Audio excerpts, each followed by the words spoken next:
Hello, and welcome to my channel, or welcome back to my channel. Today I'm going to be reading you a true crime story called The Manchester Canal Pusher from the book Unsolved Serial Killers. If I do pronounce any names wrong, I do apologize.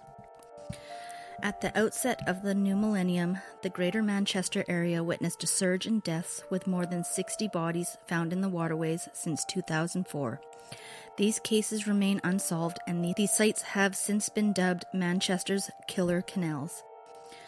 But canals don't kill people, and while these waterways have become a popular site for disposing corpses, is there actually something more sinister afoot?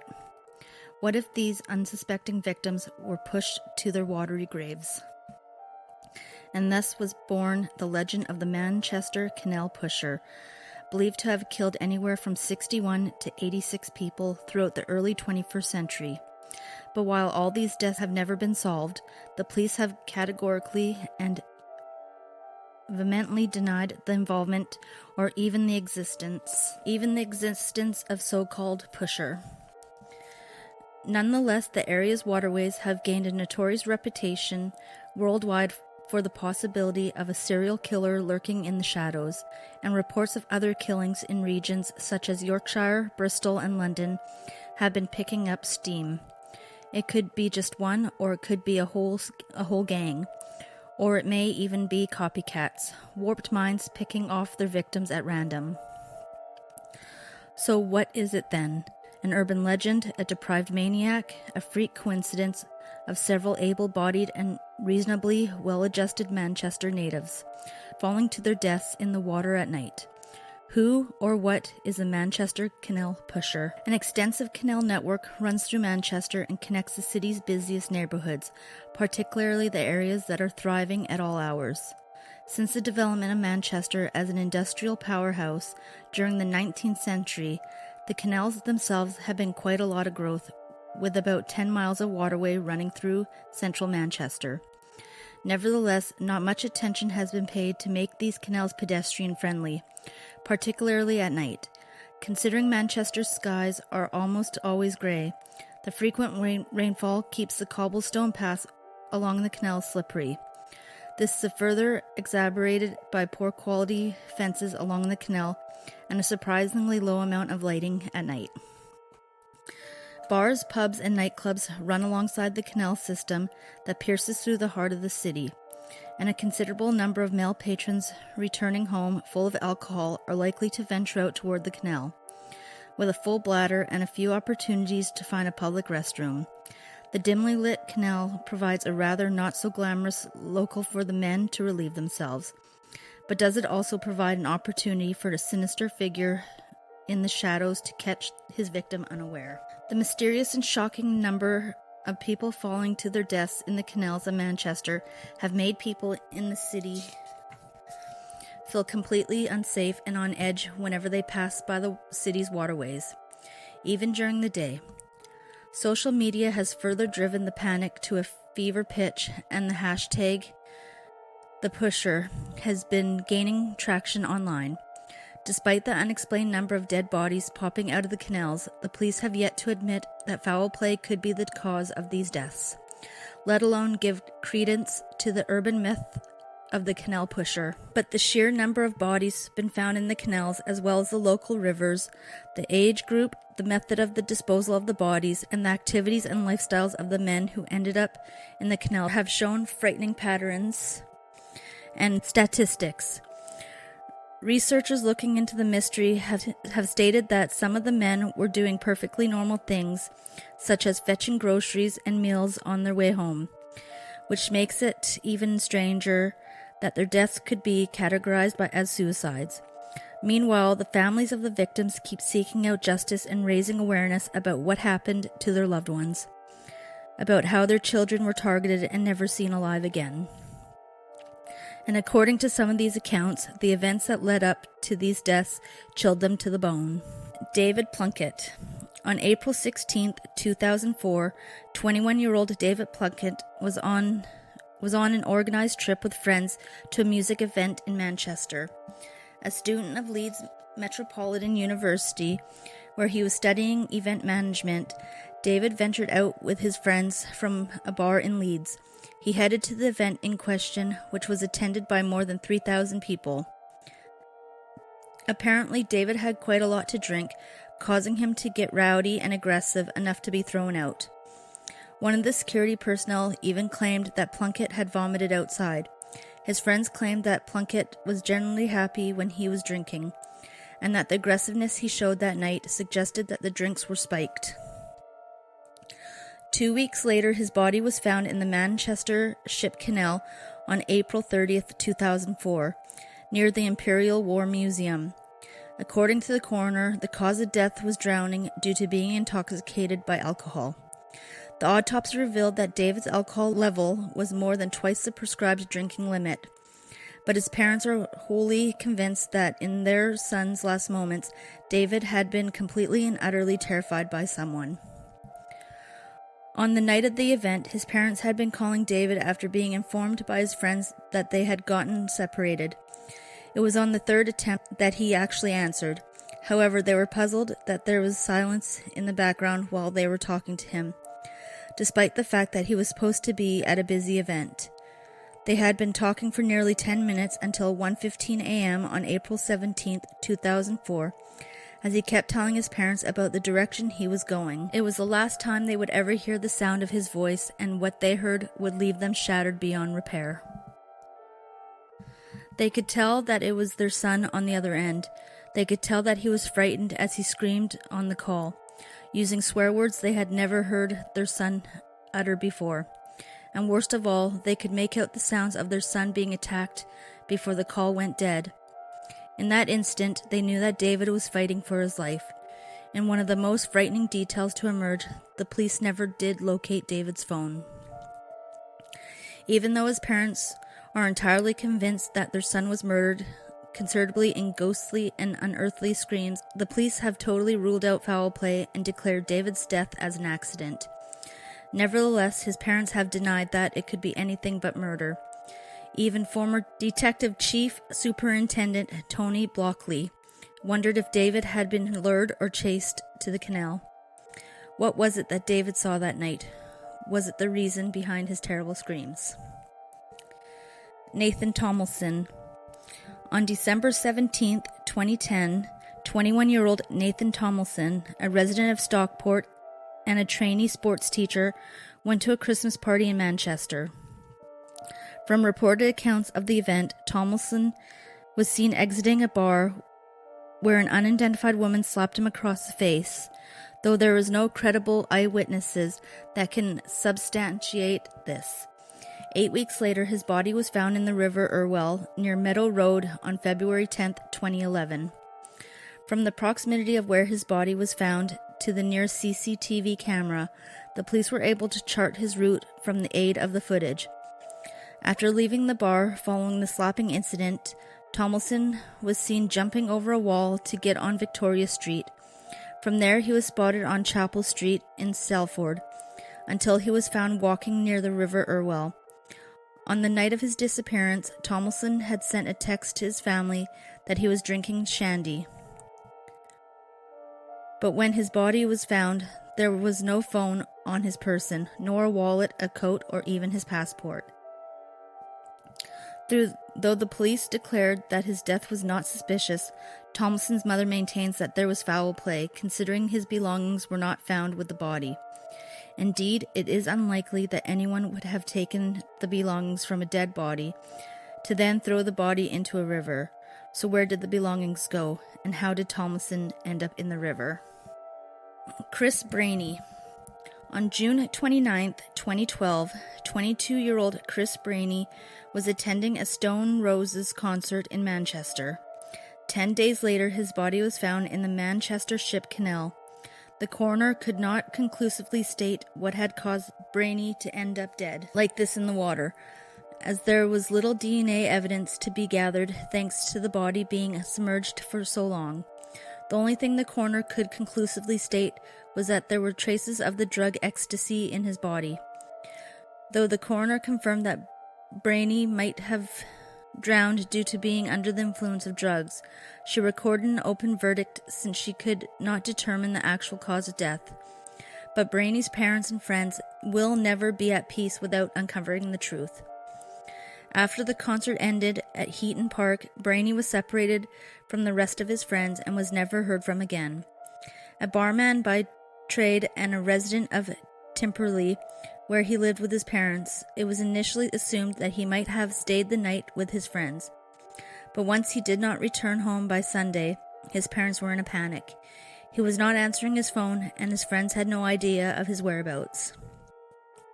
His friends and family prompted the police to conduct a large-scale manhunt around the area in order to find his whereabouts, but unfortunately, he would not be found alive. On July 9, 2012, Brainy's body was pulled out from the canal near Media City. Once it was identified, the police were able to use the CCTV camera footage to chart out the path of his final journey. As he was seen moving through the city, Brainy was spotted getting off a tram at Victoria Station, where he retrieved a bag containing shoes. Apparently, he had left them there in order to change into them after the concert. Once he had left the station, he made his way to St. Mary's Parsonage through the city centre, moving onto a walkway along the riverside. The walkway only had a 4-foot railing. A resident from an overlooking flat stated that he saw someone with Brainy's description on the walkway that night. He was supposedly just sitting there. The autopsy of Brainy's body revealed traces of alcohol and MDMA. However, they were not ruled the cause of death. Furthermore, Brainy also had a fractured cheekbone and cuts on his face. Since there was no bruises with the injuries, these appeared to have happened after he had died. Even the senior investigating officer cited that the CCTV footage did not show any evidence that Brainy was too drunk while charting his path to the walkways. Nor did he appear to be injured. It was also revealed that Brainy suffered from mild anxiety a couple of years prior, but his mental state at the time of his death was positive and definitely not suicidal. So if Chris Brainy, a perfectly sound and reasonable individual, was in no state to take his own life, what pushed him into the canal that night? What or whom? Suvik Pell. On New Year's Eve of 2013, 19-year-old design student Suvik Pell disappeared from a dance night at Warehouse Project in Trafford Park. Apparently, he was caught jumping a line for the toilets and had been ejected from the premises by the door staff. His body was found 3 weeks later, about 50 yards from the park in the Bridgewater Canal. Upon investigation through the CCTV camera in the area, it was discovered that Pell had been seen with a mystery man right before his death. This has made his father, Santanu Paul, firmly believe that his son's death was caused by none other than the Manchester Canal pusher. The mystery is further compounded when other CCTV footage shown someone climbing a fence near the water to get back into the club. The police believe this is Suvik Pell, trying to get back to his friends in the club. Police found it odd, though, as this would have required Pell to swim through the water in order to get there. Nevertheless, there was no witness who could back this claim, as the other figure in the CCTV footage could not be identified. After his arrival from India to attend university, Pell had started taking drugs and drinking alcohol and was quite popular among his friends. His enthusiasm and zest for life made him seek out new avenues for enjoying himself, which was why he was so driven to attend the party on New Year's Eve that night. He had apparently taken ecstasy with alcohol before he went into the club. When he did not return to his flat the following morning, his flatmate reported him missing. The autopsy on Pell's body revealed no injuries and certified the cause of death as drowning. With such an upbeat personality, Pell had a large circle of friends who loved and adored him, so much that they gave testimony in court regarding his death. It is highly unlikely that Suvik Pell would have knowingly taken his own life that night, which begs the question, who was the figure seen on the CCTV cameras with him, and what does he know about Pell's death? In April 2018, a 34-year-old cyclist was returning home from work at around 10 o'clock. at night near Bridgewater Canal when he was attacked by a figure in the shadows that swung to knock him down into the water. The cyclist, who wishes to keep his identity undisclosed, tried to pull himself out of the water only to be pushed and kicked right back in by his attacker. Though he managed to get out and survive, the attacker was long gone. Aware of the reputation of the killer canals of Manchester, the cyclist was convinced that this was the work of the Manchester Canal pusher. The cyclist, a father of two, pointed out that the lighting was virtually non-existent along the path, making it very easy for all sorts of foul play to take place there.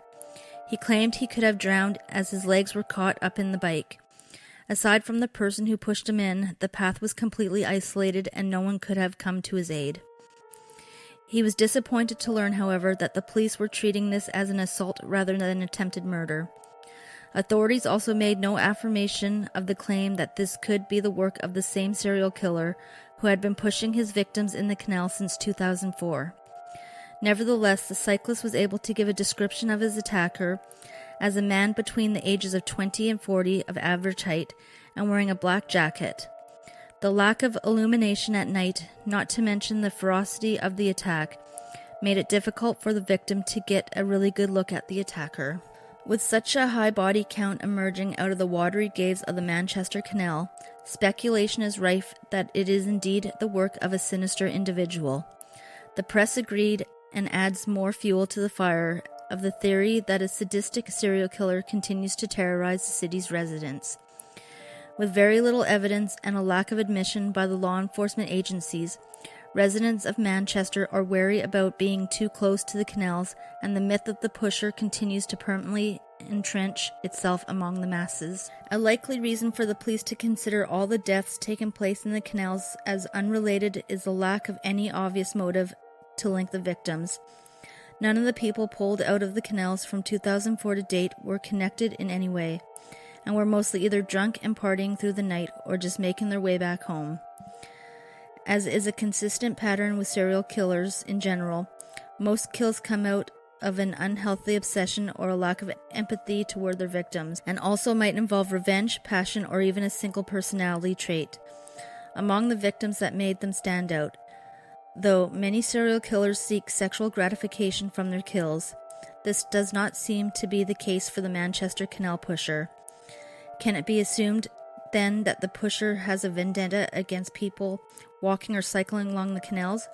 Or does he have the need to see people drown? Or perhaps his attacks are completely at random, so the pusher can stay one step ahead of the authorities. Another hallmark of the pusher's legend is the murder weapon, the canals themselves, using the water as the means of death and final resting place. The pusher solves the problems of not just killing and dumping the victims, but also uses the water to wash away any trace of DNA or forensic evidence that could provide any leads to the police. The absence of such evidence might be the reason why the authorities have never considered this to be any more than unfortunate and completely unlinked accidents. Manchester also happens to be one of the most vibrant cities in the country with a bustling nightlife, and this is proven by the extensive network of CCTV cameras that cover the busiest corners and streets of the area. For the pusher to operate so successfully and without being detected proves the killer has sound knowledge of the streets, the corners, the restaurants, and the clubs that surround the canals, as well as the coverage of the CCTV cameras around the area. Not to mention the black spots where it would be all too easy for him to commit his sinister crimes. Up until now, the police have relied on CCTV footage to trace the last steps of most of the victims, but there was no conclusive camera footage of how they ended up in the canals. So if the police continue to deny the existence of a cold and sadistic serial killer pushing his victims into the canals of Manchester, just what is the cause of so many able-minded individuals with no link whatsoever to find themselves condemned to a cold grave without any explanation? Were all of them too inebriated to know what they were doing? Was a protective barrier around the canals woefully inadequate to keep people from falling in? One thing is for sure, The myth of the Manchester Canal Pusher, as the police call it, continues to grow stronger with each day, and the bodies from the canals never seem to stop coming. And while the police continue to maintain that there is no pusher at all, the aggravated families of the poor victims known in their heart of hearts, and their children met with something that led them to their doom, something or someone. Thank you for listening. If you like this type of content, please consider subscribing and liking to my channel, and I will see you on the next one.